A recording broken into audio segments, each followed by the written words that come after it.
Like so. I'm messing around with it. Probably this far away is good. Speak nice and loud, but don't be yelling. Bathroom's down that way, through that doorway, to the left. If you have coffee, if you have any of that nice coffee that's up front, please make sure you have it out there. Leave it on that stand over there. Don't bring it in here. And please, please silence those cell phones so that we have a smooth, smooth church. And that's everything. Thank you. Thank you. Amazing.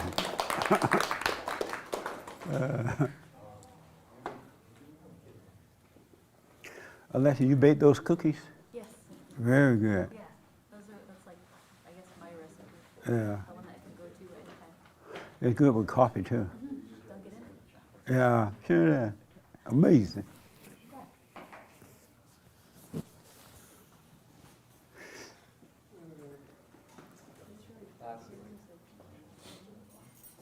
What does your shirt say on the back?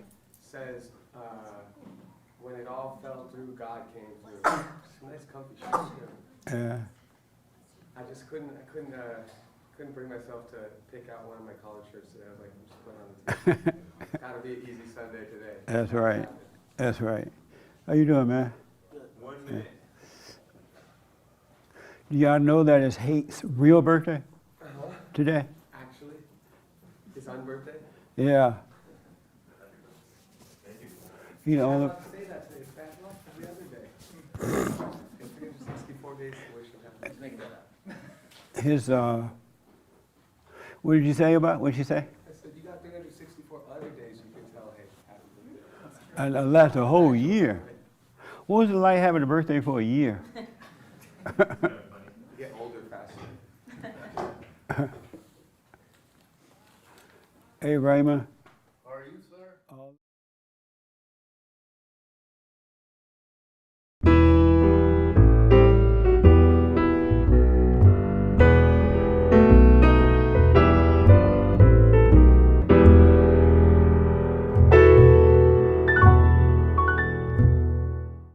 That's right. How dare you?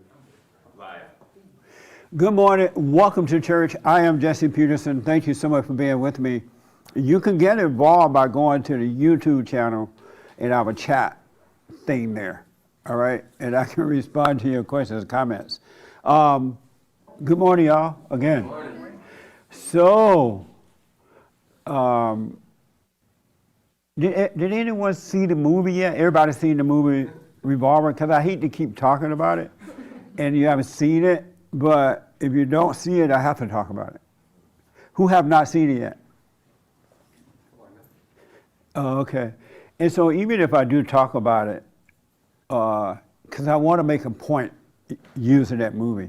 You saw it, Nick? Not yet? You seen it? Not yet. Bird. Did you see it? Yeah. And what did you think about? What did you get from it, if anything? He's standing there smiling.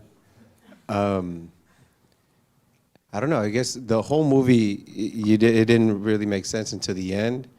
But I think the little parts that I really liked was it would show the cutscenes of when the guy was in his thoughts. He would be taking a shower or whatever, and you just see him just beating himself up. So it's relatable to see other people go through that. Right. But I think it was at the end to see when he did absolutely nothing. He just let the thoughts torture, explode in the elevator, and then he just walked away, a free man. Like that's when you can tell he was really free. Oh, okay. Yeah. Amazing. Did you see it? I did. And what did you get from it? I think I feel like it didn't make any sense up until the end when I saw him in the elevator. That's when I was just like, oh my God, it's so relatable. Like I feel like sometimes I can sit in my own hell and I'm just like losing literally myself. Like, I don't know, there's no real way to explain it. You're literally sitting in your own hell and it's super relatable. Nice. Yeah. So did you see it once or twice? I saw it once. Oh, okay. I saw it once. I think you should watch it twice. Okay. And you can see even the depth of the whole thing. Yeah. Yeah. Did you see it? Did you see it? Who else saw it? Oh, what did you get from it, if anything? I think the main thing I take from it, obviously I've watched it a few times over the years, and I had, Oh, you had seen it before? yeah, and before someone told you about it, I had heard someone else talking about the film in a similar concept, just not like that, not focused in on just clearly like aligning it with kind of the message we hear here at church. But I definitely think, without getting really complicated or about the plot, it's like, it's interesting that the guy's confusion, his problems, everything, they all stem from him not being present, right? He kept thinking about what he might do and what might happen if he did this one thing, you know, like apologizing to the guy.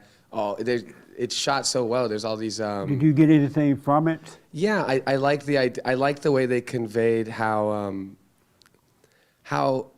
if you're running all these possibilities, like all these scenarios in your head over and over, right? How you can cripple yourself by just continuing to think, this is what's going to happen. This is what should have happened. This is what's going to happen. This is what should have happened, over and over. He never could stop and just let himself be in that moment. I think that's what they try to convey with the elevator. It's a very good visual of like, we've all been in an elevator. You just have to sit and wait. You don't really, there's nothing to do. You just got to sit and wait. And I think that they use that as a good vehicle for explaining how he can't let go of like the past or the future. He won't sit in that one moment. That's why they use solitary confinement too, to draw those alignments. But I personally I guess what I got from it most is obviously what we all talk about. When you watch it and you have like your eyes open and you can see, it's just really indicating to you like you gotta let go of the things in your head. You gotta stop assuming what will happen or assuming like that any of it's real, the past or the future, and just stay present. If you can stay present, all that other mess it's not gonna affect you. Okay. If it's Who affecting else- everyone you else, saw it's it? fine. Did you see it? Oh, okay. What I took from it was I really liked the scene with Ray Liotta when he was saying, "Fear me, fear me." Oh, yeah. It just showed me that how much people try to control your emotions, and try to like take advantage, and you have to like be aware of that and just be yourself and be who you are. Yeah. And then you're able to see the real from the fake when it comes to different people. Oh, So okay. that's what I took from it. Nice. Who else saw it? Anybody else over here? Right here. What did you get from it? I only really got entertainment from it. I wasn't able to pick up on the whole thoughts. Oh, from okay. it, other than hearing people say it. So I want to go back a second time and watch it Right. and see if I can So get you that just from got the- entertainment from it? Yeah, from the Okay. film itself, the film wasn't able to tell me this is thoughts and this is not thoughts. It all was done in a way that it just was a film. So I okay. want to see it a second time. Yeah. Nice. Yeah. Did anybody else see it? No? Doug, did you see it? Yeah, I saw it What'd twice. What'd you get from it? If you got anything. I thought it was interesting how much more I picked up in the second time I saw it. Yeah. But I got the fact that he was deep in his thoughts, and I didn't catch on until like halfway through the movie. The first time I watched it, I didn't catch on until about halfway through the movie, because then I think around halfway in the movie it kind of starts explaining it a little better. And I got how he was in his thoughts and how he was his thoughts were totally him in his mind, right? And to all of us too. And they kept saying certain things like that. The biggest trick is right here. Where does the enemy hide within, right? And they kept giving you little hints like that, and you kind of get it, but I didn't get it at first. So I thought it was quite interesting how they were able to show this in a movie, because it seems like it'd be very difficult to show it, but they did it pretty well. He was totally in his head. He believed everything from his head, and after a while, once he started realizing that he was separate from his thoughts, and he started doing things. I just thought it was interesting. I haven't seen it in a couple weeks, so I don't. Did it help you in any way? It helped me to, and I'm not going to say to what degree, but it helped me to kind of believe that I am not my thoughts, even though there are times when I noticed a situation could happen and I'm consumed in my thoughts. And then I kind of come out of it a little bit, but it's pretty interesting how deeply involved with your ego and your thoughts I am. I said that kind of weird, but you know, it's like, it's very consuming, that's for sure. Yes, sir. Did you see it? I did. I must have seen it about 10 times, and then I recorded You saw it about it. 10 times? Yeah, over. And then what I would do is go to a section and then replay it because I can't see or I can't hear, and then I can hear it again, then I can understand it because, He saw it 10 times. yeah, at least. That's amazing. So my favorite scene is the very last scene where for some reason he goes into the elevator and then he freaks out, but he goes through it, and then he goes to the character Ray Lolita, and yeah, What was his name? Liotta. Liotta, Not Liotta. Toyota. So they went to go see him. He went to see him, and he actually got on his feet, on his knees, and he repented, and he was going through torment in his mind. And the thing that how it changed my life and what I got out of it is when he did that, and he left after he apologized. The guy chased him down and put a gun in his face, and no longer this man had no fear, and he didn't have any. He was free, and so it caused me to think, you know, I need to go to my enemies or people that I've held grudges against, and so I've got to go to my Are you still running neighbor. from the neighbor? I got to find my neighbor and repent, get on my knees, so Every that I time can you be see the free. neighbor come, he go back in the house. Because I realized that over time, the secret that I had about this neighbor that I didn't like was holding me back everywhere. It would Yeah. cause me not to deal with situations with people, or I would have fear, like the guy in the movie. I said, you know, you got to be complete and 100%. Even in the secret parts, it affects you. Amazing. Nice. How many of you doubt that your enemy is within? How many know that your enemy is within you? Oh, good. You know it for sure. And how do you know it for sure? How did you see it? Oh, I'll come to you in a minute. How do you know the guy, yeah? Here? Oh. You know that your enemy is within, right? I feel like sometimes my own thoughts are my enemy, and the way I overthink things. Yeah. And there's definitely different circumstances and examples, but Right. But yeah, I Nice. know for sure. You're not for sure? I know for sure. You know for sure your enemy is Yes. there. Yeah, it's hard to overcome it because I do it over and over. Yeah. But I know. I try Amazing. to fix it. This your first time here? Yes, What's your name? Victor. Victor, welcome, man. Thank How'd you you. hear about us? Here with Katie. Oh, hey, grandmother. Yes. Nice. Yes. Okay. She brought us in. Good. How you doing, buddy? This your first this time is- too? Yeah, this is. What's your name? You shy? He listens to you on the radio, so he's not going to talk. Oh, okay. Nice. So I'm not getting paid to. Oh, let me ask. So you saw it, right? And did it help you in any way? I didn't get it. You didn't get it. Like, no. Oh, okay. So you get one iota of a thing from it. Well, just the whole, like, thinking and ego ran the whole show. beyond that, no. Okay, I understand it. Yes.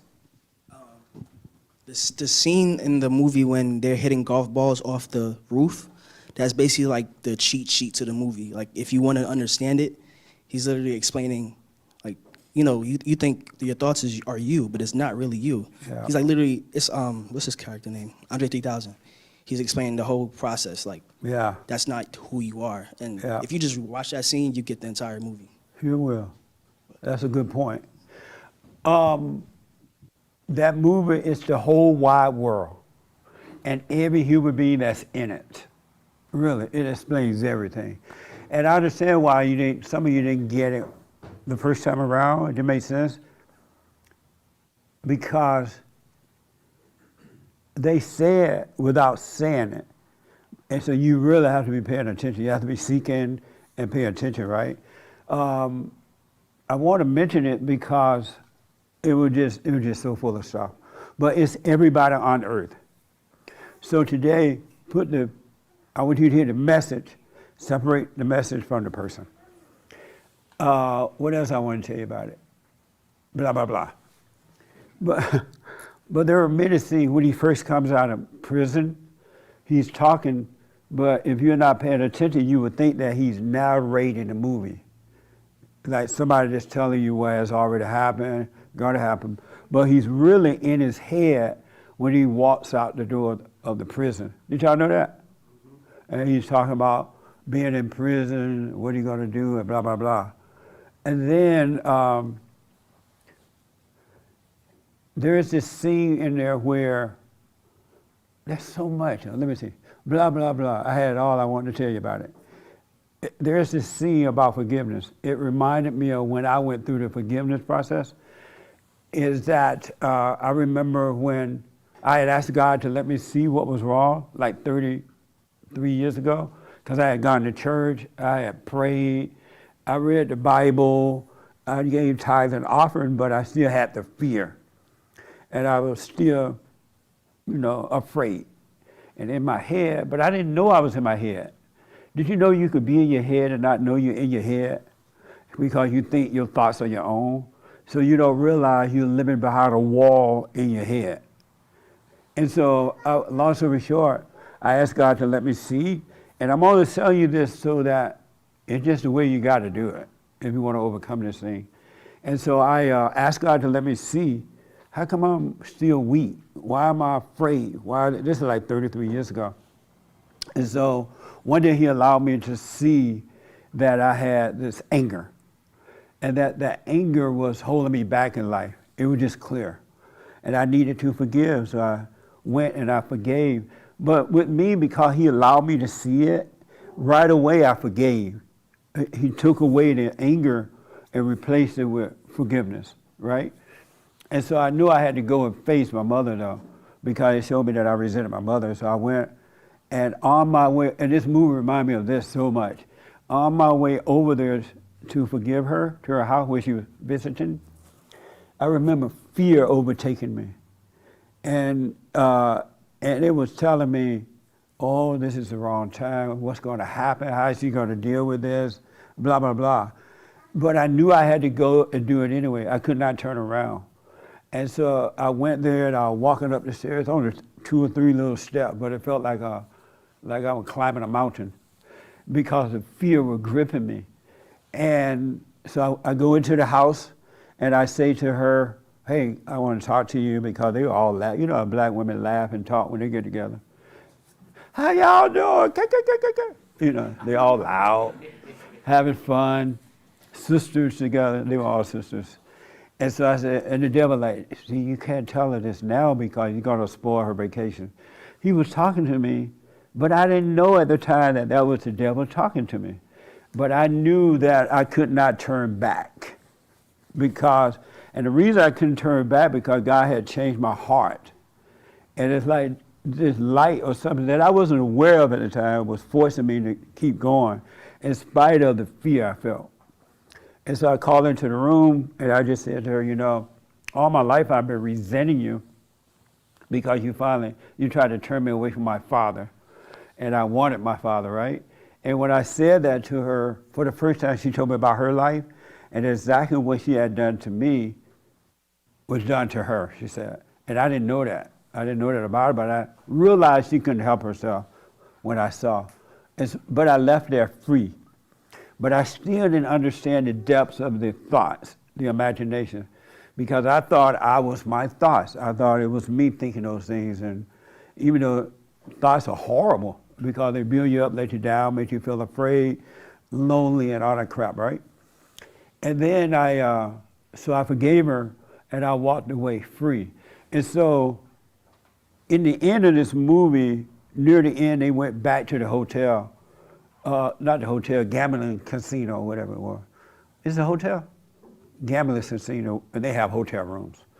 And so they put this, the two men that were in prison with Oleango, what's his name?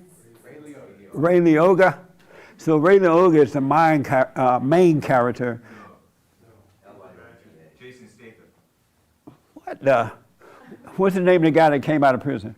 Jason Statham. Okay, Jason was the main character that was in prison with two guys, and they were all in solitary for years. Because if you go to solitary, you get out sooner, right? And so he was between these two guys. One was a hustler, and one was a chess player, right? And so they were passing notes to each other, and because he was in the middle, he learned a lot of stuff from them, a lot of stuff. And so in this movie, they put him through hell when he got out of prison. They put a lot on him. And the movie is it's all about ego, but it's about violence, it's about sex. Don't let your kids watch it. I forgot to say that. God, it is about sex too. It's about greed, it's about power, and it's totally about fear.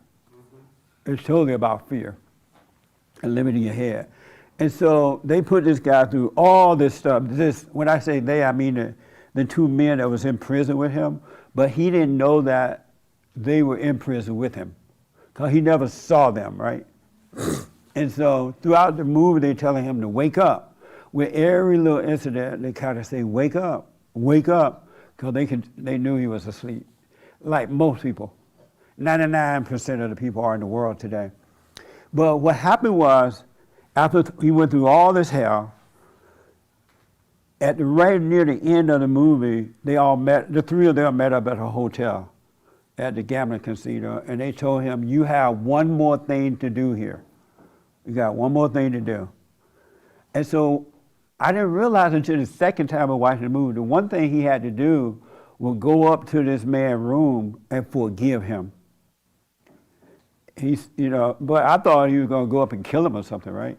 But he had to go up and forgive him. Remember that scene? Mm-hmm. Yeah.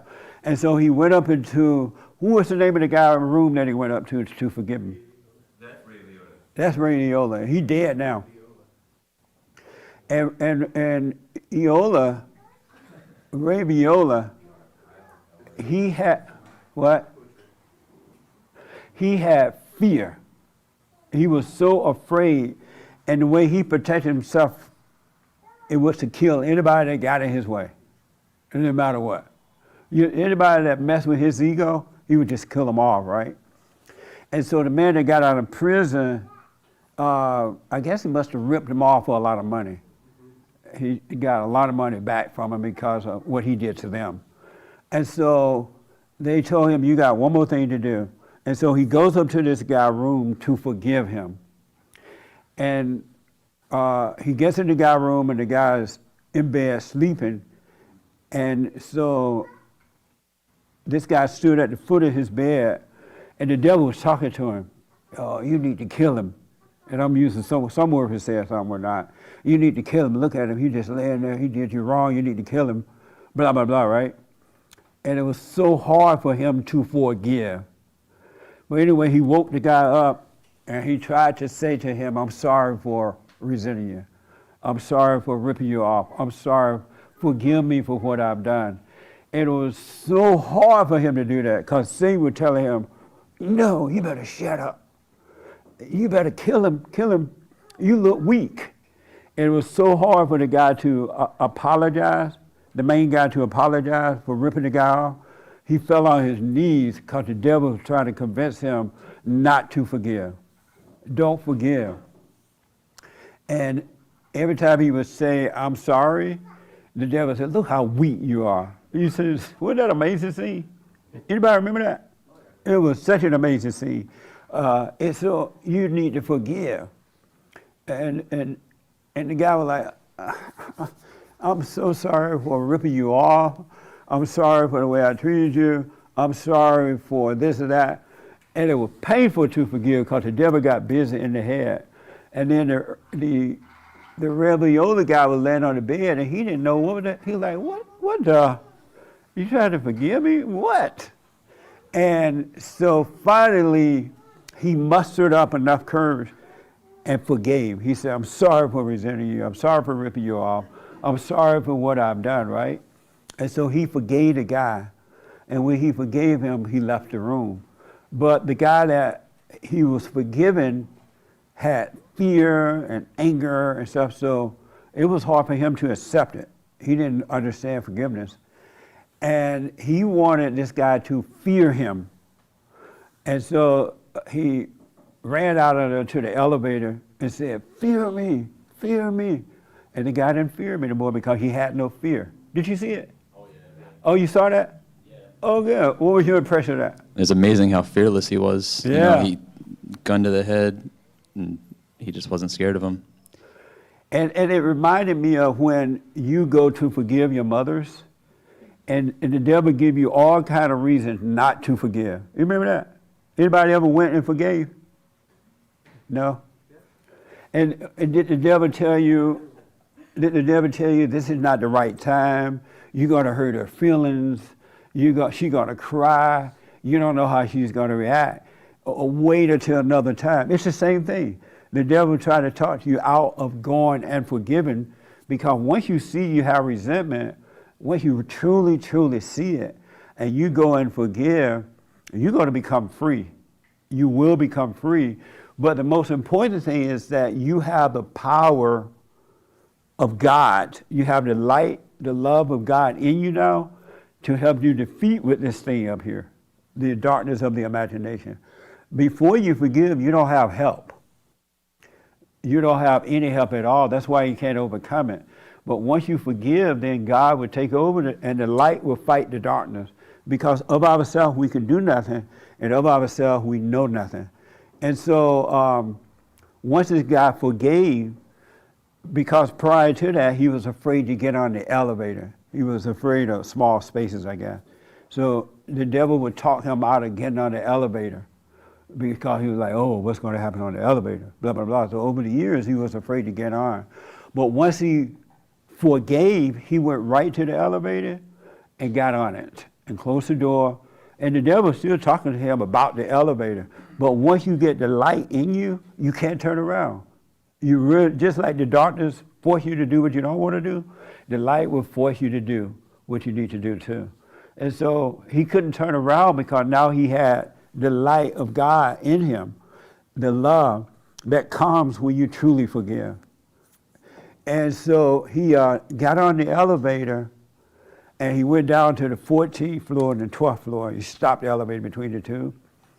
And he decided he was ready to face the devil, to face this voice in his head. And so he stood there and just closed his eyes and just let it happen. He was just, and the devil was going nuts. He was hitting the walls of the head, but it looked like he was in the walls of the elevator, right? But it was really happening inside the head, because this man now had the power to face the thoughts, to face the devil that he never knew before was the devil in the thought. He thought his thought was his own. So he closed his eyes and just faced the devil. And the devil had a fit. I'm you. You and I are the same. I've been with you forever. We can't separate. We're the same. I am you. What you gonna do without me? I mean, just having a fit. But he stood there and endured it anyway, because now he has the power to do it with, right?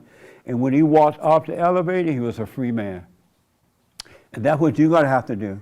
You must forgive so that you can have the power to face the devil. Because it's not easy. You can't face thoughts on your own. Have you noticed that? It feels like death. And that's what it is. You are not your thoughts. All thoughts are all lies all the time about anything. And when he faced it, he walked off the elevator and he was talking to the two guys who was in the prison, and they explained to him that the whole world, paraphrasing, are living in their imagination and don't know it. They have identified with the thoughts as them. They think that they're their thoughts, and they're not. You really are not your thoughts. And you're not going to know it until you forgive and have the power to face it. Face the devil, because the light will defeat the darkness, but you got to stay with it. And I didn't realize until as time went by that you really do have to just face it. It hurts all in your body. It feels like you can't walk, but it's not you. All thoughts are from the devil. They're not from you. You can call it the devil, you can call him evil, you can call him Satan, whatever name you want to give it, but they are not you at all. That's why in thoughts there is no peace. There is none. And so what happened is, when you really, really get serious about your life and you really work on you, and no matter what anybody else is doing or saying or how they act, you work on you, you'll get past this. The light will defeat the darkness, and you will have peace. Really. And you don't have any idea what peace is, because it's nothing like what you can imagine. The thoughts cannot imagine the things of the truth. And everything that you've learned, every idea you had, it'll be wiped out. Because we've been trained from children. The moment we pop out of mama's womb, they start training us. This is right, this is wrong, this is that, this is that. This is up and this is down. And your whole life you start to believe it, not knowing you're being brainwashed. And now you live it by the intellect and not by wisdom, not by the light of God. When you learn the Bible, you just know the Bible, but you don't know the truth. Intellectually, you can quote the Bible, but your heart is far from it. You still have fear, you still have doubt, you still worry, you're still lonely, you still look for some group to join. It's hard for you to stand alone. But if you stay with it and work on you, it'll happen. But you got to stay with it. You got to stay with the quiet prayer and watch the thoughts. Of ourselves, we can do nothing, and of ourselves, we know nothing. And I'm telling you, you can live a life without thoughts. There are practical thoughts, of course. You know, you want to cook a dinner, you want to whatever, right? But you don't live by those thoughts. It's the imagination. When God said bring every thought into captivity, all imagination, he meant that. If you don't bring them all into captivity, you will never be free. Because you'll live in the world of your imagination, and you'll be controlled by the world outside of you, inside of others. But you can literally be free right here, right now. If you were able to let every thought go right now, you could be free right now. But because you're so identified with it, it's hard for some people, a lot of people, to do that. Yes, sir. It's just, it makes so much sense when you're saying it. You can actually see in yourself, at least me personally, you can see it in yourself now, how you do live in your imagination, and you kind of always have been for so long, and it's almost a little scary to think about that now you see it in that light, and it just makes so much sense, and it brings everything into light. Like, I know what you mean, all thoughts are all lies all the time, because it's just it's your ego telling yourself what you're so used to telling yourself all the time. It's crazy, huh? It's crazy. It's like mind-blowing to know you can waste a lifetime living in your imagination. You could be praying to God and think, but you're really praying to the devil, thinking that you're praying to God. Oh, Lord, have mercy. help my mama, help my daddy, give me a car. I want a wife or whatever it is that you want. You praying to the devil. Ain't that something? Thinking that you're praying to God. Yes. Because he already knows what you want, whether you say the words out loud or not, or what you need, I should say. He already know.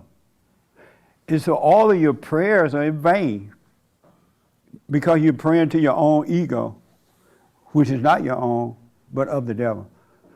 Just think about how many times you prayed. No, when it ain't work. Have you noticed your prayer never work?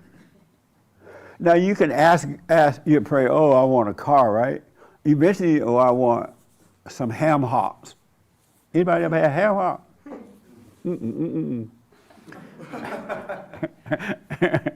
And you'll get the ham hocks, but it'll be on your level. It'll be on the lower level of life, not the higher level. And then you regret it later because you overeat, and then you regret overeating. I'm telling you, there are no words to express that you are not your thoughts. You are not your thoughts. You're living in an identity that's not your own, but you have identified with it as your own. You really have. And you've been fellowshipping with the devil, thinking that you are fellowshipping with God, and you're not. As you said, God already knows. We don't have to ask for anything. Matter of fact, he said, we know not what to ask for. We don't know what we want. And so that was just one major part. And I wanted to bring that up because if you really pay attention to yourself, and when you heard, oh, you need to go and forgive mama and forgive daddy, I don't know if you can remember, but Satan tried to talk you out of forgiveness. I've had so many people tell me this around the world. Well, I wanted to go and forgive, but it's just not the right time. I wanted to forgive, but I just don't know why. I wanted to forgive, but I want to wait and see her in person, or him, my father, in person, rather than doing it by Skype or FaceTime. That's the devil talking to you, but it sounds like it's you, and it sounds like it makes sense, but it doesn't. Isn't that amazing? It was the same thing. It's the same thing. And I'm not getting paid to promote it, but the movie I wish I had made it. It's the best movie I ever seen in my whole life. Some people compare it to The Matrix, but I don't think so. Well, I haven't seen The Matrix. Well, I saw it, but I didn't watch the whole thing. Anybody seen The Matrix? Does it relate to that? It's the same kind of thing? No, yeah, see. But when you watch it, you need to watch it more than once and pay attention to yourself. Even in this meeting when we're talking, don't get caught up with what I'm saying. Don't be in your head. Just stay present, and you'll get the message here too. But you got to stay present rather than try to figure it out. You can't figure out anything. And once you see, truly see that, you can never hate your fellow man again. You would never hate. But once God takes the anger from your heart, it would be impossible to hate anyway. You would never hate again anyway. Once that spirit of anger, because it is a spirit, it's not you, it's not me, it's a spirit, right? When you're ready to overcome that, that spirit will be taken away from you, and you can never hate anyway, no matter what happens. Because you will see that people just can't help themselves. They cannot see. They need to wake up. It's not personal. And so how can you hate someone when you see that they can't see? Amazing. So let me I saw some hands. I saw here first. Did I see your hand? Okay, then the young lady here, and then here. Okay. Yes. So, the last part, the elevator scene was incredible. Stopped at the 13th floor, and even though there was no 13th, between 14 and 12. Yeah. And the thing kept mocking him, and it even mocked him to kill himself, and he shot himself in his head, and you see him die, and I thought it was the end of the movie. I know, in the elevator scene, he said, kill yourself. You might well die. So he had a gun already. Like, you see him kill himself? Shoot the gun off. It was just all in the imagination. He got up and yelled, "Hi, you can't kill me. Yeah. You can't kill me, I'm here." and just kept on mocking him. And I'm going, you know, because I've had thoughts similar to that. It's like, wow, just you think that's real. Have anybody here ever not committed, but considered suicide? See? That was that. Everybody. That was that thing in him Yeah.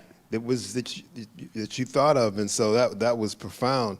But what it caused me, you know, everybody over the years I've heard you say, forgive your mama, forgive your daddy, and your daddy and your mama, and so I've heard that for years. But I never thought about my secret enemies and my resentments that I had for people on the street, because I'm hiding those things. And I've hid those, and I only hate them when I see them. I don't hate them when I go to bed or when I'm out. I only hate them when I see them. Yeah. And so. But one thing about hatred, though, hatred is always with you. There are times you just don't feel it, the pain of hatred, right? Yeah. But you either have love or you have hatred in your heart. You can't have both. And you're not without one. You either with, that's why we all must be born again, meaning we have to overcome the anger, which is hatred. You're either of that or you're of God. So I was unaware seeing that. I was unaware. I didn't know that I really did, you know, I didn't really like that person, but in me, not really knowing myself, that was resentment. That was a secret resentment that I hid away. You know, I mean, until I told you guys last Sunday that my neighbor thing. He's still running from the neighbor. Yeah. And it's a woman. But, you know, what a beta, huh? I had it with my boss, who has a thin temper. And when I was able to kind of, you know, he's out of control. He's weak when he's like that. Then my fear left too. You know, you know, you think it's only going to be your neighbor, but it's going to be everything in life. You know, whatever secret thing. So your secrets. You'll find yourself kicking the cat. The cat, you go in the house, the cat in the way, you kick him because of that anger. Really. Yes. I just want to say about the forgiveness thing, like I didn't know who I had to forgive. And then when I realized who I had to forgive, I was like, oh wow, finally. So I like automatically went to go forgive them. I had actual people telling me not to do it. Yeah. Like all my siblings, I'm literally going to forgive, going to like my mom's house, my stepdad's house, and my mom's like, what are you doing? And I'm just like, what do you guys mean? What am I doing? Like, can I go? Like they're like blocking my way into like the hallway. And I'm just like, what is wrong with you people? But, like, I mean, I guess it is a little weird because like my stepdad, I haven't said like maybe more than one sentence to him, and I've like lived with him since I was 5, like not now but like growing up.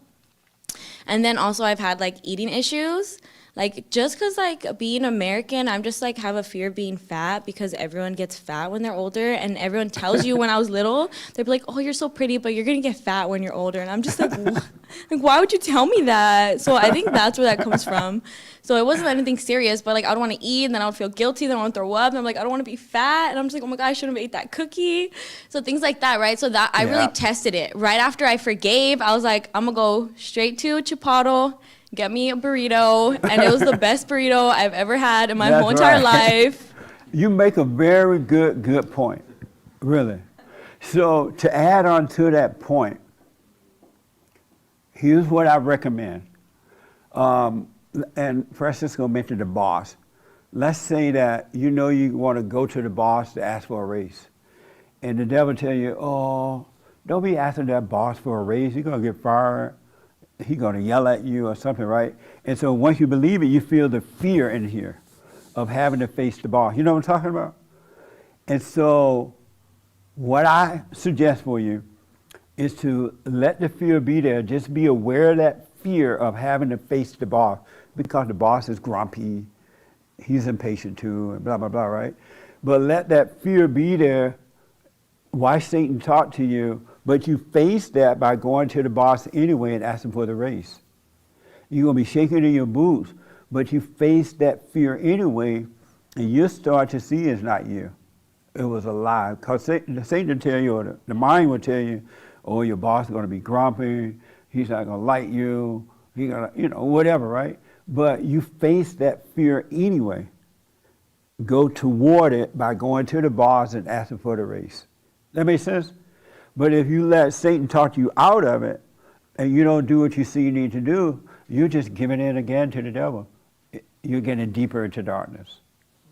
You got to face it. You got to face it. And you'll see, in reality, the devil's been defeated already. He has no power. He is a deceiver. He is an accuser. He is the one that is accusing you. He accuses you in your imagination, and that same spirit lives in other people outside of you, inside of other people, and he's working on them too to accuse you. God has never accused you of anything. Never. You have never been guilty of anything. None of us have ever been guilty of anything. But it's in that fallen state where the anger tells you that you're guilty. Remember last year when you robbed the bank? And you ran over that poor woman, ran out of the bank and knocked her down? And she had to go to the hospital like 100 years ago, right? And the moment you think about it, you feel guilty about it. And now you're like, oh, I got to find that old woman so I can apologize. And the woman dead. But you need to watch this stuff. It's so interesting. It's hard, though, if you don't know what you're dealing with. But you need to take responsibility for yourself and work on you. And don't give up on you. I don't care what happens. Do not give up on you. That makes sense a little bit? Ain't nobody going to help you like you can help yourself. It's in you to help yourself and be helped. But you got to keep it on you, no matter what. Keep it on you. And all of those thoughts you're getting are not from you. I don't care. Those that make you feel good and those that make you feel bad, it's an up and down setup, and it's from evil. You got to let go all plans, all ideas, everything. Because those things will keep you in hell. Yes, sir.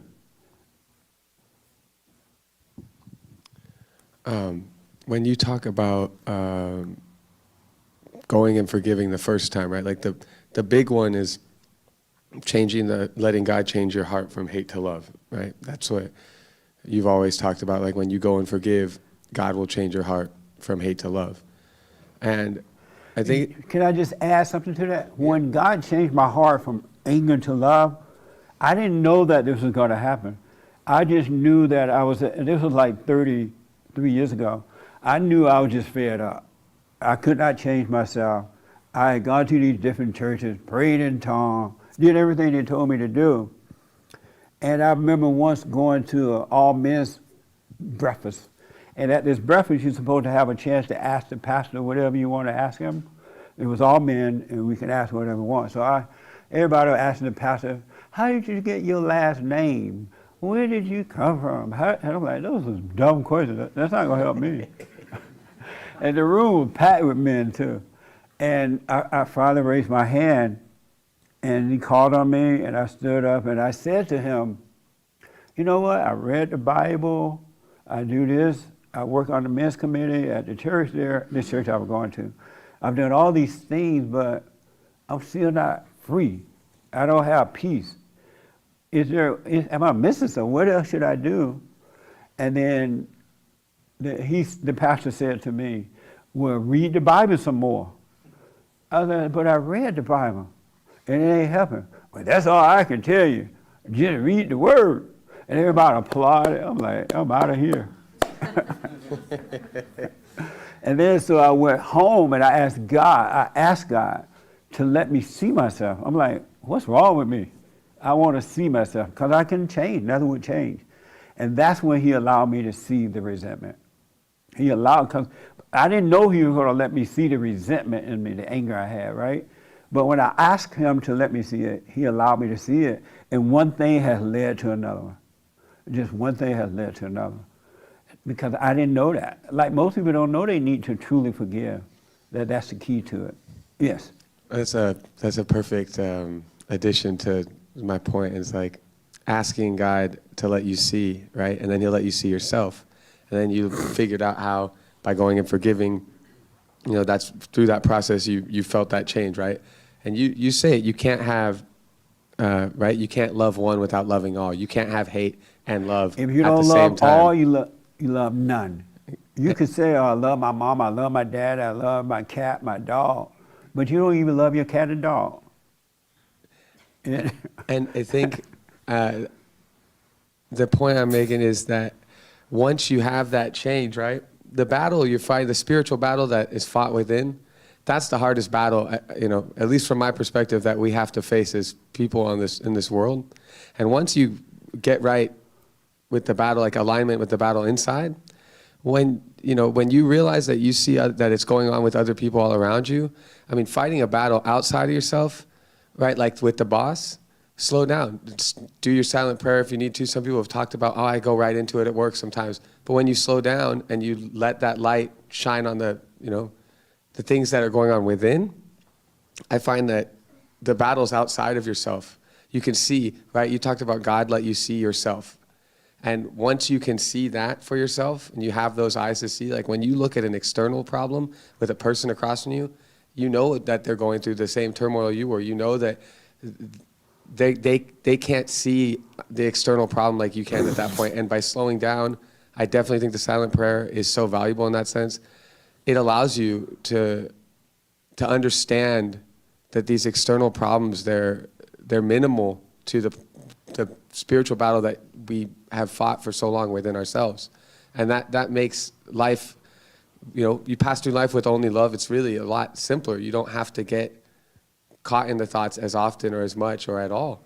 And I think it's really powerful that when you have that light, the problems, at least for me, I can only speak from my own perspective, the problems outside in this world when I'm, the boss or the cousin or the neighbor, right, whoever, it's just like, it really gives truth to the whole forgive them they cannot see, right? Yeah. It really makes that clear. It's not just words in the Bible, it's like, it really makes sense. It starts with you, folks. It really, really does. Yes, sir.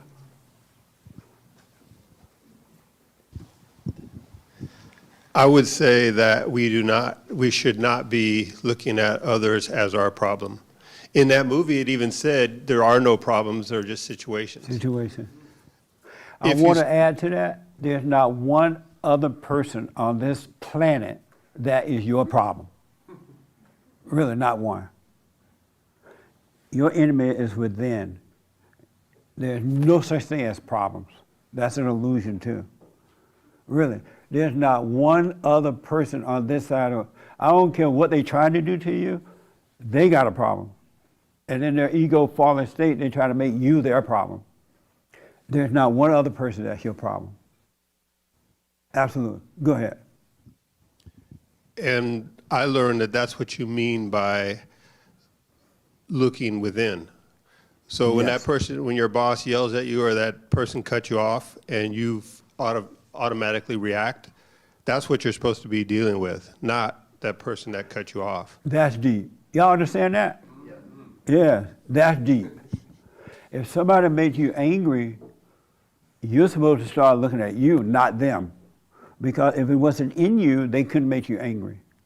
If someone caused you to have fear, you should look at you, not them. Because if fear wasn't in you, they can't bring out something that's not there. It's in you. It was there already, and it's not their fault. That makes sense? This is so good, huh? Or is it just me? That's good. It's amazing. What's so interesting about this is that we are free and don't know it, except you're enslaved to your imagination, to thoughts. And the thoughts make you blame everybody else but yourself. It won't let you see that. Very good point. Did I see another? Yeah, let me take here and then I come back. Is this helping? Oh, okay. Let me find out, is it helping? Go ahead, Ray. Happy White History Month, Jesse.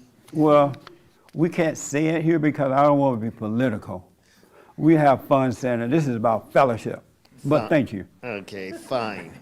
I just want... we welcome Republicans, Democrats, saints, sinners, and everything. Did you know there are no saints and there are no sinners? I believe it. They're just people. Yes. Yes. I just want to say that when... But the world teaches us that we're either saint or sinner. And when you think of yourself as a sinner, You judge yourself. Have you ever done that? And when you think of yourself as a saint, you judge yourself as being good. But if you had no idea at all, there would be no judgment. Isn't that amazing? Yes. Okay. I always believe that the purpose of the silent prayer is to check our ego at our Father's door, because it's our ego that tempts us to make mountains out of molehills. That's right. It really does. And it's not us, though. It's that thing inside of us. It's not us. Where you going? What? Oh. How is this helping, Hopper? Yeah. In Yes. what way is this conversation helping? Ah. Just to remember, like last night, whatever, I just go through this too, okay? Just because I don't say it doesn't mean I don't go through it, but like, Every human being go through it. yeah. Every human being born into this situation, whether they are not born angry, unless the mother's like really angry while the child in the womb. But they're not born angry. You become that way because your mother caused you to become angry, and then you become like what you hate. But you're not born with anger. All right? Go ahead. It's interesting because I used to always think my parents like cared about me more because they didn't like give me screens or anything like that. But they definitely just like shut me up with like, oh, just read the Bible and know like the perfect answer. And it's Yeah. like, but that wasn't helping me, you know? Yeah. But it would help them for their ego and just to like, oh, but my kid has the right answers, you know? Right, building the ego. Yeah. That's amazing. And so are you watching those things now? Yes. Oh, good. Yeah. Nice. That's all you have to do. There's nothing else we need to do but watch the devil. And in that movie, during the elevator scene, the devil was talking to this guy. And so like he made up his mind that he's just gonna watch the devil. And the devil was talking to him, and he like, I can hear you. And the devil like, you can hear me? He like, yeah, I can hear you. And the devil hated that. Because by saying I can hear you, he would separate himself from the devil. He would overcome it. And the last thing the devil wanted for you to hear him, see him or hear him. Call it out. When you hear it, like, I hear you talking to me, devil. He doesn't want that, because that means you see him, the light is shining on him, and you can overcome it. It's so amazing. Yes. And then I want to ask this young lady a question. So what I like the movie. And to me, it's like The movie is everything for action, everything. It was a manly movie. Still watching it. It's on DVR. I'm He still watched it 10 watching times. So what it's like, it's I used to be a Bible thumper, and so I used to kill people with the Bible. And I thought I knew some things, and I was kind of an idiot. And so when I gave that up, then because I could only see the Bible verse, but the movie is like the Ten Commandments. The movie, I mean, you see the same principles and laws. Thou shalt not hate, forgive your mother, don't have fear. Those things are in that movie, and that's like a live Bible right there, Ten Commandments. So God is giving you the present we live today, and you can see examples of that in that movie. So that was powerful to me. Nice. It's like Bible, some things. Very interesting. One thing about knowledge, I want to warn you. Do what you want, of course. Never, never, ever, ever, ever hold on to knowledge. Now, knowledge is all right to hear. You hear about the Bible, you read the Bible, but don't hold on to it. And once you get the knowledge of something, you let it go, and then wisdom will stay. And that's what you would start to live by, wisdom and understanding. But if you just hold on to the knowledge of it, as Francisco was saying, you just start beating up people with the Bible. You become a Bible thumper, or you become a Jesse thumper, or you become some other guru thumper, and you don't have it for yourself. It's okay to get the knowledge, but just don't hold on to it. Don't hold on. That makes sense? Mm-hmm. So let me ask, when you considered suicide, did you understand at the time What did you think about that when it happened? When you considered it? At the time that it happened? I just was in so much pain that I just didn't want to be in it anymore. So I don't know if I really like thought about it, but then, you know, the more thoughts I had about it, it's like I could never do that to my family. Like I just couldn't do it. So I chose to sit in the pain still. And when the devil told you to kill yourself because you ain't worth nothing, no how, nobody care, did you think that it was you telling you that? I didn't really, I guess, I don't know. I just felt so awful, and I just didn't want to feel awful anymore. I didn't see the point, I guess, of being alive because it was so painful. Nothing was going my way, and I wanted out, and I didn't see the way out. It's and the reason because I wanted to talk about the suicide thing because we did a report on the radio show that suicide rates are going up. People, everybody, their mama, young and old, are killing themselves. And they are killing themselves because they can't handle the pressure of the imagination and the situation around them. They're listening to lies. Everything is expensive, blah, blah, blah, right? And so say to them, you know what? You didn't get an A in that class today, or blah, blah, blah. You might well kill yourself. Nobody care. You ain't worth nothing, no how. And the thoughts sound like your thought, and if you're not aware of what's going on, you'll take your life. And the devil end up laughing at you. He'd be like, look at this fool. Because you're thinking that that's your voice, you'll take your own life. You know what I mean by that? That's what's going on. It's not from God, and it's not from you. So I'm glad you didn't take your life. You glad you didn't do it? Oh, absolutely. Yeah, nice.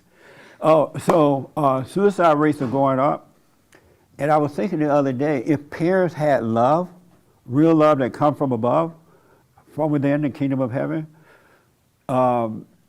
kids would never have to see a psychologist or a counselor or anybody, because the kids will only have love, and in that they will only have peace.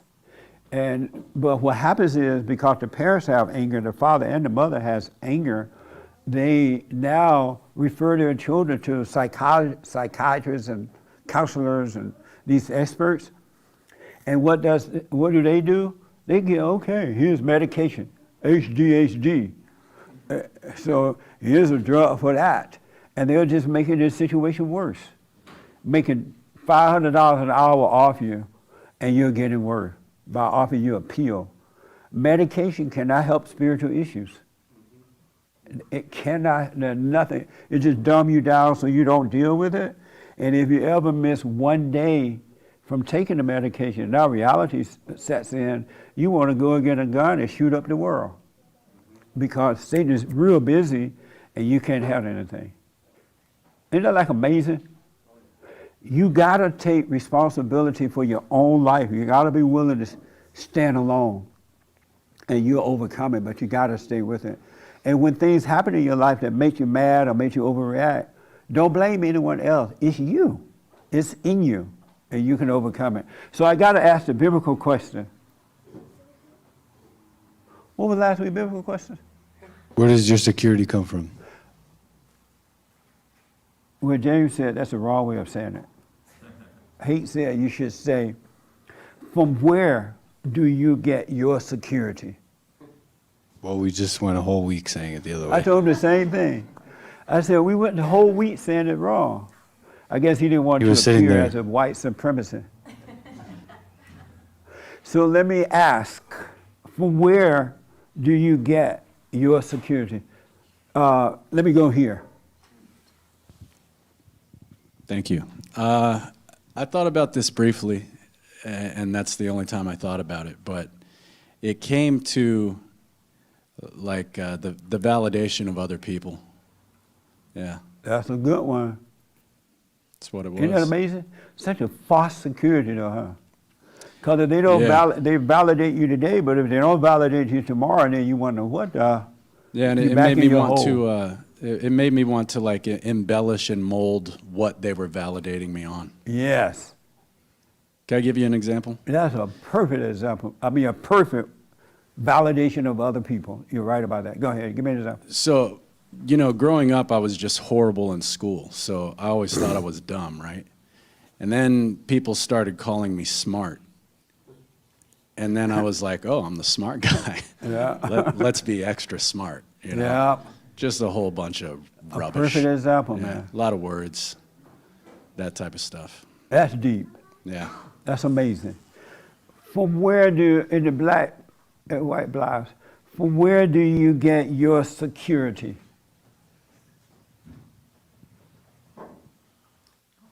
I was sitting here watching the baby. I get my security from God and within myself, you know, and turning to God and doing the silent prayer. Right on. Nice. And prior to that, where did you get your security from? From other people. Yeah. Isn't that amazing? That's a hard way to live, huh? It is very hard to live. Because as he was saying, when they say you're smart, now you got to work hard to stay smart. And it's a battle every day Yeah. to stay away from it. Amazing. Turning to the Lord every day. Nice. You been here before? Never. Oh, welcome. I'm a What's your- truck driver. Oh, nice. We've traveled 48 states and here to visit great-grandchildren. Nice. Bring them to see Jesse and to see a different way of thinking about the Lord and ourselves within. What's your first name? Katie. Katie. Mhm. Nice name. Yeah, Irish. Oh, yeah? My Katie mother- Ryan was my maiden name. How Irish can you get? I know, huh? Yeah. My mother's name was Katie. Ah. And she dead now, but Yeah, well, I'm not. I'm 75 years young and still going driving truck. nice. Yeah. And you look well. Oh, well, thank you. You I look full feel of well. life. Hey, I love life. God's good. He's within me. That's right. He's my number one. He's my all. Absolutely. Amen. Amazing. Mhm. And from where do you get your security? You stole mine. I would have to say the creator for sure. And prior to knowing that, where did you get it from? Where did you get it? Trying to do everything correct. Yeah. Like everything, just I always wanted everything to be right. And, That's amazing, huh? And that was hard. That's a hard way to live. Yeah, it was very hard. So I was rough on myself. Yeah. Yeah, and then when I found, like he really showed me that I'm perfect in his eyes and that's all that matters. That's deep. Fear nothing but Yeah. him. And if he has my back, then who do I have to fear? Nothing. If God is for you, who can be against you? Exactly. Nice. Is this your first time? Here, yes. Oh, nice. What's your first name? Nicole. What? I'm sorry? Nicole. New Hole? Nicole. Oh, Nicole. Yeah. Oh, I thought you said New Hole. I thought you were Hawaiian or something. Well, welcome. Any questions about anything? No, I'm loving it. Loving listening. Is this conversation helping at all? Absolutely, yeah. Can you give me one small example of how? That we're all in, like, we all have our own, our own battles, and like it makes me want to love everyone even more because I'm not the only one. That's like, right. We all have our own battles, and we should all just love each other, and it helps. Different situation, but the battle is the same. Oh yeah, we all Absolutely. hurt the same. That's right. Mhm. That's amazing, huh? Yeah. it Nice. is. Well, welcome. Thank you for coming. Thank you. So let me talk to Hake. So Hake, from where do you get your security?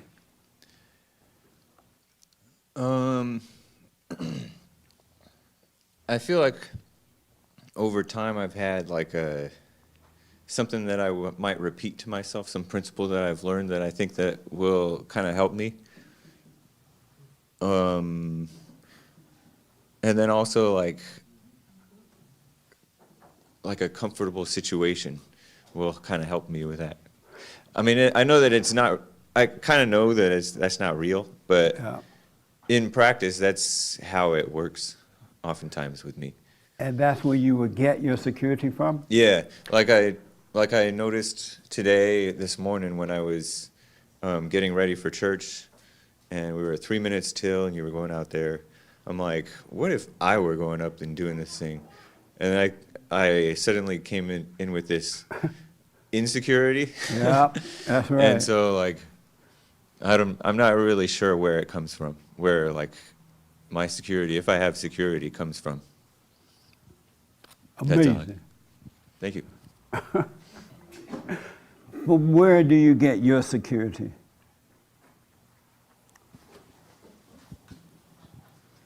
From knowledge. You get your security from knowledge. Used to from knowledge, yeah. I'm sorry? Not anymore, but used to be from knowledge. And did it help? Give me an example of what you mean. Maybe being smarter, thinking you're smarter than other people, or thinking you can figure them out so that you can control the situations. Nice. That's a good one. That's amazing. And so you let that go? I let that go, yeah. And what is it like to let it go? It's peaceful. Yeah. Amazing. There's a whole lot of hassle with thinking about that all the time. Yeah. Were you ever a Bible thumper? No. You never been a Bible thumper? No. Oh, good. Amazing. Where do you get your security? Did you knew this was a Bible question for this week? I think I called earlier in the week and I said I get it from within. And I started to realize also that you get your security within the battle of every situation.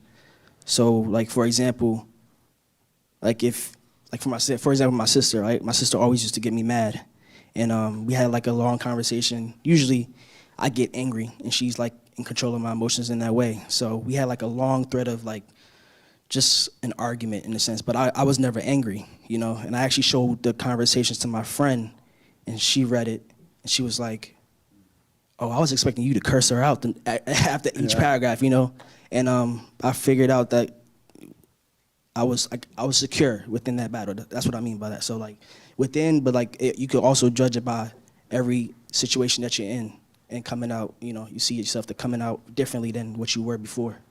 Do you ever experience fear? Fear? Within yourself? Oh yeah, you just go through it though. I just go through it. Good. Yeah, you feel it in your chest, you start to, but you just recognize it, you just still do what you gotta do within it. That's right. Do y'all understand that of yourself you could do nothing, you can't change anything, and don't even try? Because if you try, you're dancing with the devil. Don't even try, just see it. All you have to do is see it. It sounds simple to see it because you want to be in control of everything. You think, well, look like I ought to be doing something. You should be watching it. That's all you need to be doing. And it'll resolve itself. The light that allows you to see it within you will resolve it. Really, there's nothing else to do. Isn't that amazing? Because our ego want to do something. We feel like we need to do something about it. Get high or something. But there's nothing you can do and nothing you can do. You literally have to just let life happen. Whatever that may be, just let it happen. Let it happen. And it'll be amazing. Let me take here first and then I come. Yes.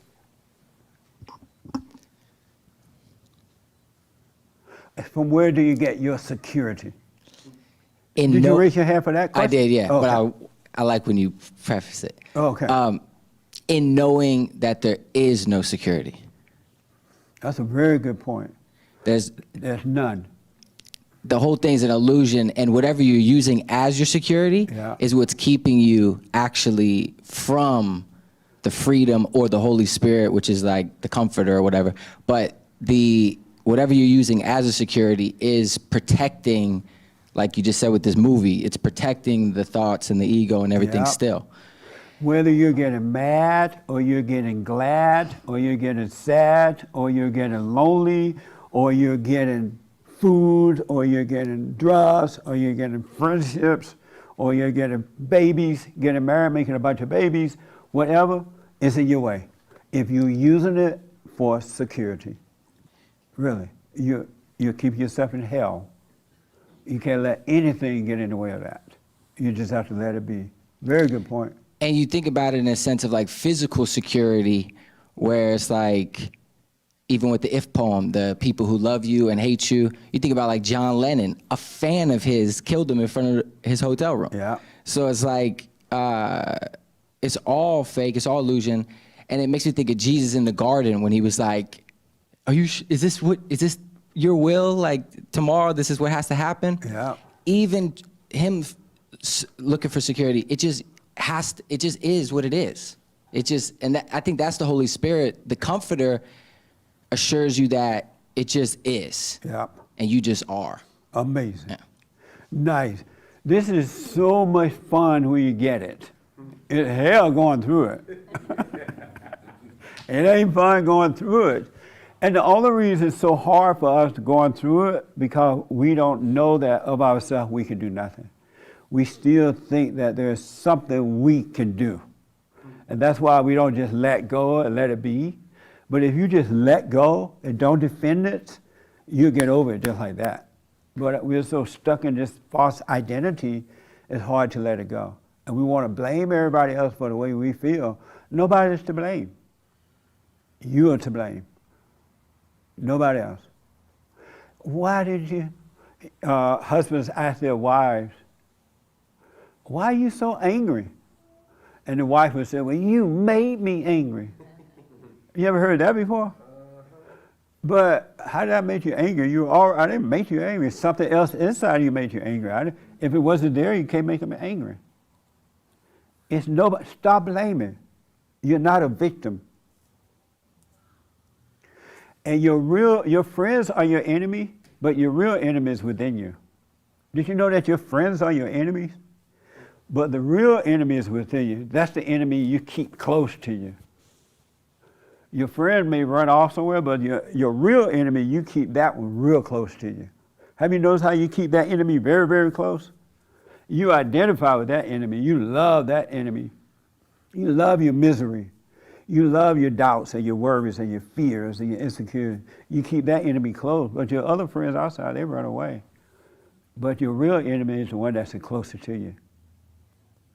Your thoughts are your enemy.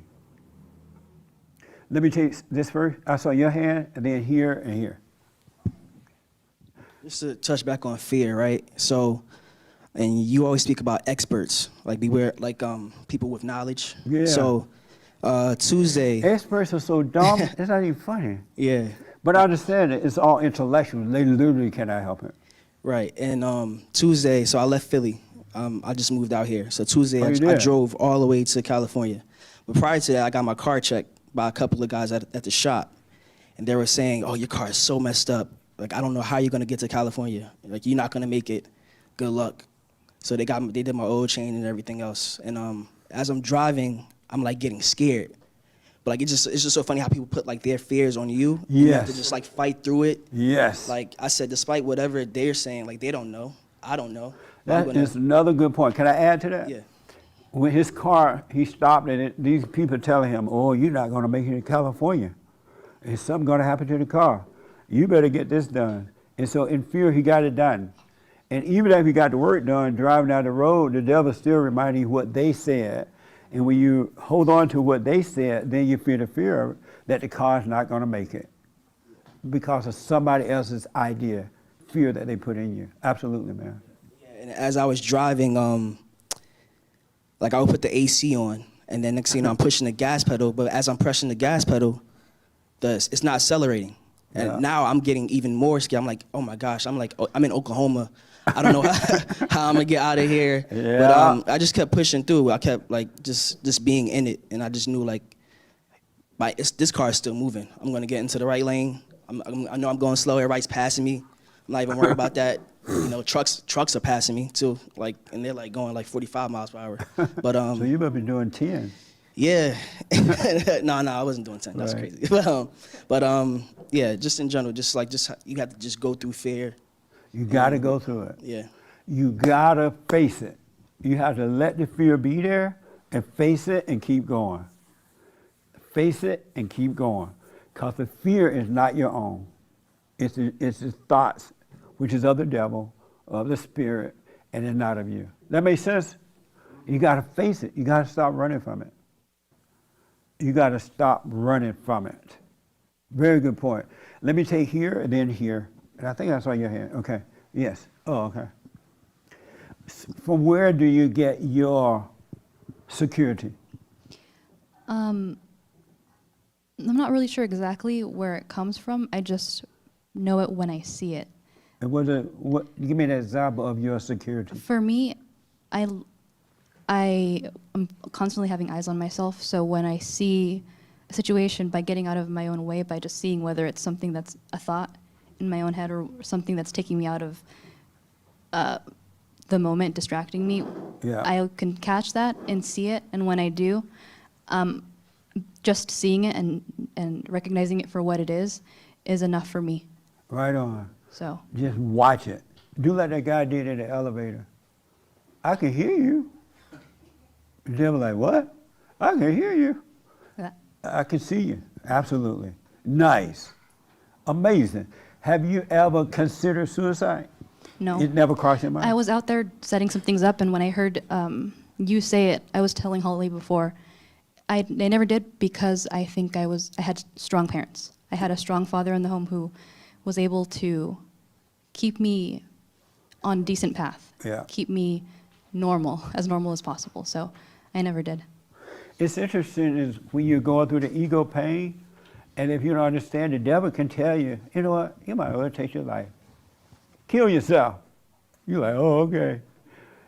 In that darkness, even that sounds better than the darkness you're going through, the pain you're going through. It seems like that will help, but it won't. It's not from God and it's not from you. Yes, ma'am. I really enjoy the biblical questions because even though all thoughts are all lies all the time, the biblical questions get the thought juices going. And that's what I want. And I want, if you ever start thinking for yourself, questioning things, you'll be on your way. But most people don't question. They just go right along with the okadoke. And that's what I want. I want each individual, well, do what you want. But my desire for you is that you become an individual, start, it's too bad too that I have to say it all the time, you need to be individual, because when I was growing up, that's what all I heard and that's what I saw.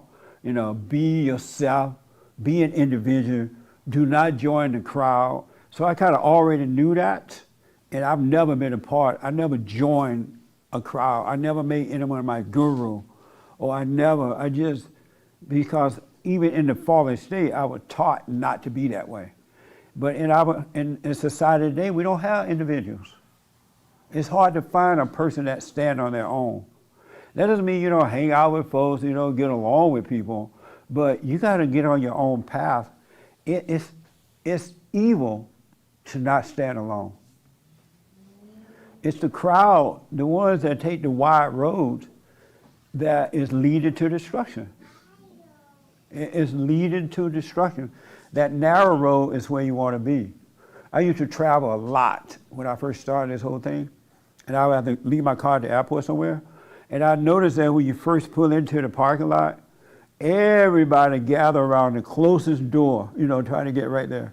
It looked like the whole parking lot is just no car space is left, right? But I noticed that if you drive a little bit further down, it's just all light, all empty spaces. But everybody tend to pull it, I don't know what that is.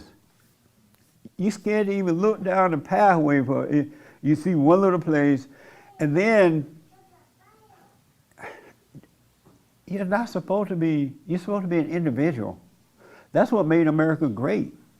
There was individuality that worked together for a common good. Like when we all with the devil, we all work together for evil. But when we're with God, we stand alone, but we still come together for good. Like this fellowship, right?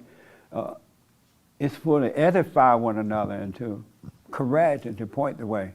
But you got to be willing to stand alone. Don't be afraid to be alone.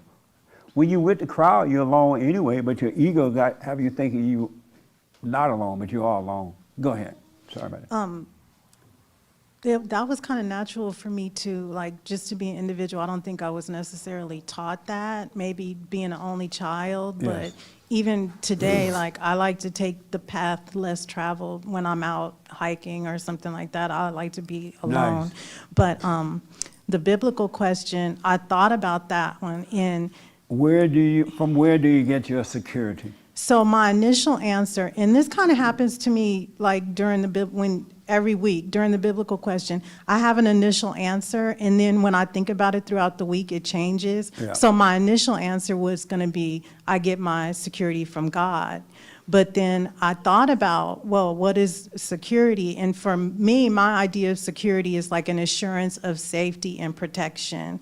And I thought about, before I returned to the Father, I thought a lot about security. I felt real insecure, and I would think like, oh, because I'm an only child and it was just me and my mom, and I would think, oh, if I just had a big family, I would have Yeah. security. Or because I live in the hood, I thought, oh, if money just fell out the sky into my purse, I could move out the hood in a nice neighborhood and I would have security. But then thinking about it now, that's all false. All security is false Yes. because so my answer now is like, I don't get my security from anywhere because I don't have security. I Nice. have peace. Nice. And I'm not even concerned about security. That was before I returned to the Father. Now I just have peace and in the moment and know that God is gonna, whatever happens, happens. Yes. And I just remain in the present, remain aware. Amazing. I used to get my security from, when I first started Bond, it was a mess. Because I didn't understand the thoughts then, right? And I remember when I mentioned this story when I first started Bond, and I would hold these meetings, and a bunch of folks would show up, and I had just started it too, and the devil would tell me, you sound awful, after the meeting was over. That didn't make any sense. Nobody understood what you're talking about. Blah, blah, blah, right? I'm like, oh God, because I believed it. And I would feel so hurt or whatever that I imagined a hole in the ground, and I had pulled the grass back real nice, and I imagined going into that hole and pulling the ground over me. I had an image of that. Isn't that crazy? But I really had an image of that. I'm like, I ain't going back. I'm done. I'm not going back. Communicate with the devil. But because I had the love in my heart, I couldn't help but go back. I had to face it anyway, right? And Sundays would come just like that. But I really had an image of going into the ground and covering myself. Isn't that crazy? And the hole was so nice and neat. I had it really neat. It wasn't like a dirty hole, but it was in the ground. But I went back anyway because the love that he gave me changed. You know, he had me doing what I'm doing, but he changed my heart so I could have the power to keep going. And that's what love would do. Love will not let you turn around. Once you get the love, by overcoming the anger, you cannot turn around. No turnaround. There's nothing to go back to. And you will see that there's nothing to go back to. But where I used to, when those moments would come, where I got my security from, I would go to the store and I would get peanut butter cookies and peanuts, strawberry pop, and a gallon of ice cream. And I would go home and put it all together, and you get that bittersweet taste together, all my troubles left. All my problems disappeared. That's where I would get my security, and I became fat as a pig after a while. And you don't know you're getting fat until you're fat, right? And then I realized, I can't do that. But my security used to come from that. That's amazing, huh? Okay, I'm running out of time. I think I saw Frankie, and then I saw you, and then I got to end it. Yes, ma'am. Thank you. Can I say one more thing? Yeah. Just about the suicide. When I was a teenager, I did actually attempt suicide, and I took some pills, and I thought about it. Oh, what I was going to say is I had a pretty rough childhood, and so I started counseling like when I was in middle school and stuff like that. Wow. And then when I got older, I think that they did like put me on medication, and like you said, it does make it worse because it doesn't. Medicine can't fix a spiritual issue at all. And so I took some pills, and I went and got in the bathtub, and I just slumped down, and something was like, do you really want to do this? Do you really want to do this? And I ended up calling the ambulance to come get me, but You called it yourself? yes, and Whoa. back then there was no cell phones. I was so sleepy too because I took like sleeping pills, and I took all these pills, and I had to walk to the phone booth. That was when their phone booths used to exist. And I had to walk to the phone booth, and they came and got me, and I didn't really remember anything after that. But yeah, remember- it does make it worse. The spiritual issues cannot be fixed with doctors, medication, or anything. It's definitely within. Yeah, before I woke up, I remember doing that, taking pills too. I broke up with this girl where she broke up with me and I wasn't ready to break up. And it felt like I had lost my life. And have you noticed when you break up with someone, it feels like life is just over? Like you lose your God. And so I was so out of it, so in pain. So he said, you know what, you might as well kill yourself. I'm like, oh yeah, that's a good idea. I'm gonna take some pills. And I took pills, a bunch of them. But it didn't kill me, it just made me sick. And they took me to the hospital and had to pump my They stomach. pumped your stomach, yeah. Yeah, they had to pump my, isn't that something? I'm so glad I didn't die. What the? Me too. What a mess, huh? Thank God. Oh, I want to tell Kate something real fast. Katie. And then I need short sound bites because I got to end. Katie, what is it like being a great grandmother? It's great. How many great grandkids you have? About 4. Really? Two, it's the little one, and then Malia right here is a great. And this is my great nephew from Spokane, Washington. Nice. And he listens to you up there. Amazing. And he drove with me for 25 days in the truck, and we listen to you every day. Right on. That's cool. A The real reason I asked- blessing. Because I'm down to great grandfather, 2 kids, 2 great. My granddaughter just had another, I think, a little boy. And so I had 2 great grandchildren. Can you imagine that? And when they showed me, they sent me the picture, I'm like, wow, that's interesting. And then when I talked to my son, I'm like, wow, it's weird that I'm a father. Do you ever feel weird being a father, a mother? It doesn't fit, huh? Right. It doesn't fit. I thought when you're a parent, something else is going to happen. It like fit, but it doesn't fit. When I hear my son calling me dad or pop or whatever he calls, I'm like, I'm not your daddy, boy. When my grandkids call me grandpa and stuff like that, it just doesn't fit. I thought it fitted, but anyway. Short, and then we got to end it. Yes. To the biblical question, From where do you get your security? I didn't want to say it wrong, but I'll keep it short. Hassan and Rochelle said it really well. I used to get my security from control, right? I'd have false identities, and I'd use fear without knowing it to make people not cross me. And now I get it from acceptance. I just, whatever will be, will be. Que Nice. sera. Like, I can't do nothing about it anyway, so I'm just going to sit with it, let it go. Amazing. Short but sweet. And then we gotta. Okay. Yes. So last week. You raised your hand, right? I did. Okay, go ahead. Last week I got it from where my mind was at. It was crazy, what made me crazy. So that's where I got it from, because it changed. And the last thing, my mind was telling me what kind of foods to eat, like in the movie. Just going back, just changing what I like to drink, and I could see it. Like, hey, why don't you go ahead and eat a hamburger, or with fries, extra fries and ketchup. Yeah. And so that's kind of a hidden thing that I would never look at, but. Real short and sweet. Oh, hold on, real fast. And then. This is totally off topic. Do you believe that God shows us signs, or it's just coincidences that occur? For sure. Yeah. I was talking to a friend about this yesterday. Along the way, God is trying to warn us. He really does. And we don't recognize it at the time, but he does give us little clues about we're going the wrong way, or watch out for this or that. But being in that fallen state, you don't pay a lot of attention to it. But yes, he does try to warn us. He's not going to force us, but he tries to warn us. He loves us. So even in the fallen state, he gives us warning. Absolutely. Yes, short and sweet.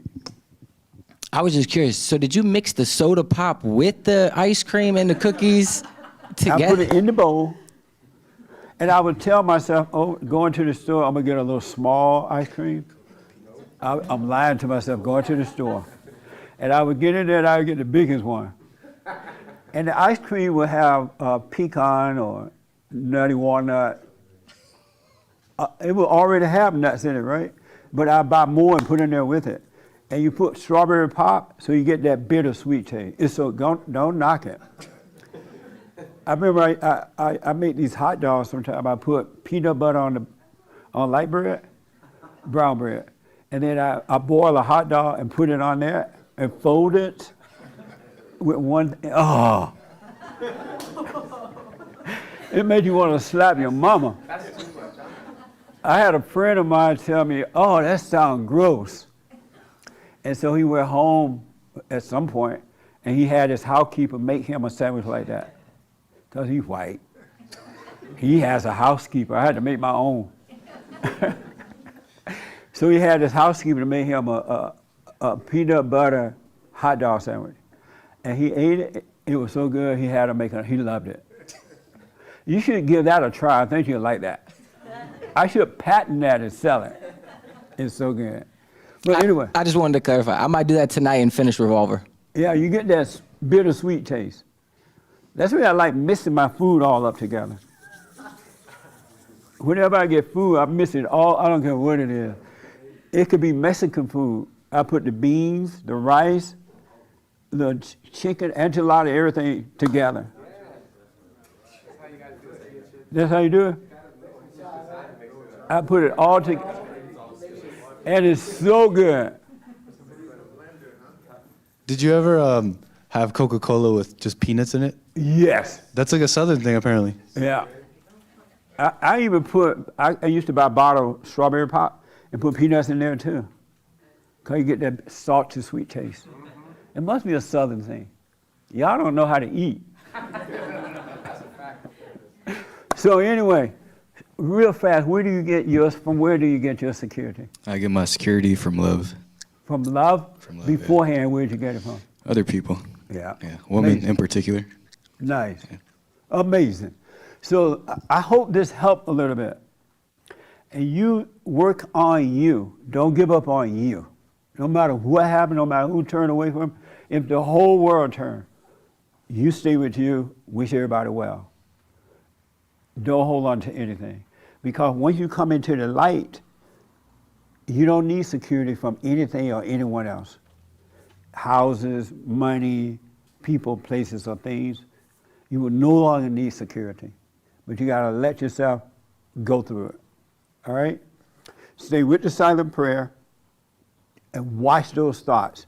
There's nothing you need to do other than that, and there's nothing you can do. Let life happen. You can't control anything. You can't control yourself, and you can't control others. So let it happen, all right? Just relax and let it happen. Don't put up a wall. And come out of the wall of your imagination by letting the light in. You let the light in by watching the imagination. The light will fight your battle for you.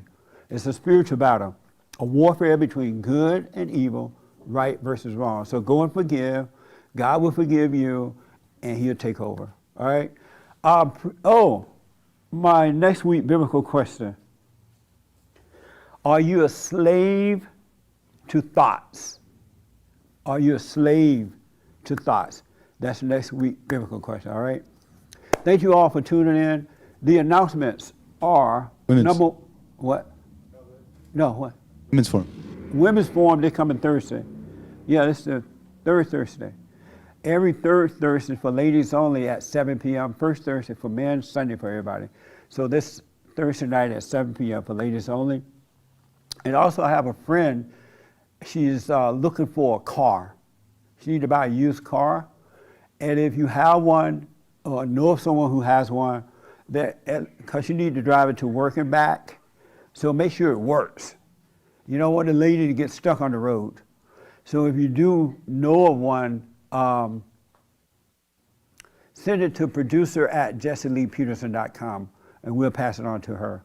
Your information, producer at jesseleepeterson.com, all right? If you need counseling and all that, go on the site there or call 800-411-BOND. Stay on the path, folks. Do not give up, all right? God bless you, and thank you for tuning in, and thank you for your support. Thank you all. That was amazing. Amazing.